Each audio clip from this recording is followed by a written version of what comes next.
দেওয়া হচ্ছে। সেই জন্য নিজের দেহ এবং মনকে একত্রিত রাখা, keeping body and soul together, একটা চ্যালেঞ্জের বিষয়। কিন্তু সাংবাদিকদের উপর সমস্ত নৈতিক দায় দিলে চলবে না। আমি বারবার কথাটা ঘুরিয়ে প্রসঙ্গের বাইরে গেছি কি জন্য, কারণ প্রসঙ্গের বাইরে থেকে দেখতে হবে।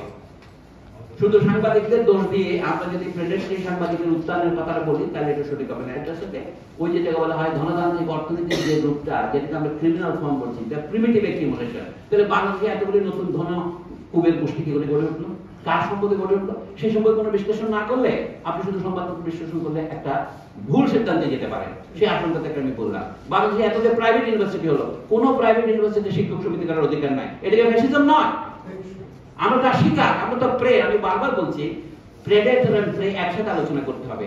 তাহলে বাংলাদেশের জনগণ এভাবে এতদিন নীরব ছিল কেন? এখন তো বুঝলাম শেখ হাসিনার বিরুদ্ধে অভ্যুত্থান করেছেন, কিন্তু প্রাইভেট ইউনিভার্সিটির বিরুদ্ধে অভ্যুত্থান কেউ করছেন না, কারণ আপনি সেখানে ইনভলভ আছেন।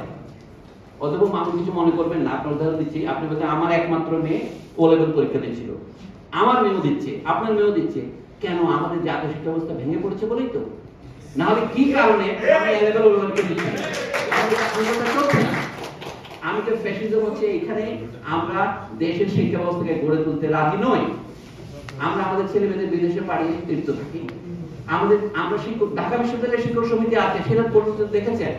আমি প্রাইভেট বিশ্ববিদ্যালয়ের শিক্ষকদের সমিতি করার চেষ্টা অল্প করে শোচনীয়ভাবে ব্যর্থ হয়েছি। দেয়ালে যদি আমি মাথা মারি, এখন দেখ বর্তমান অবস্থা হচ্ছে কি, ওই যে অধ্যাপক নেওয়া যাবে, আবার বলি একবার পড়তে হবে একবার উঠতে হবে, কিন্তু এটা আমার কাছে বিলাসিতা মনে হয়। আপনার পায়ের নিচে তো প্যাডেস্টাল আছে, তাই পরে উঠতে পারে, আমার তো পায়ের নিচে প্যাডেস্টাল নাই, আমি তো উঠতে পারি না। ধন্যবাদ।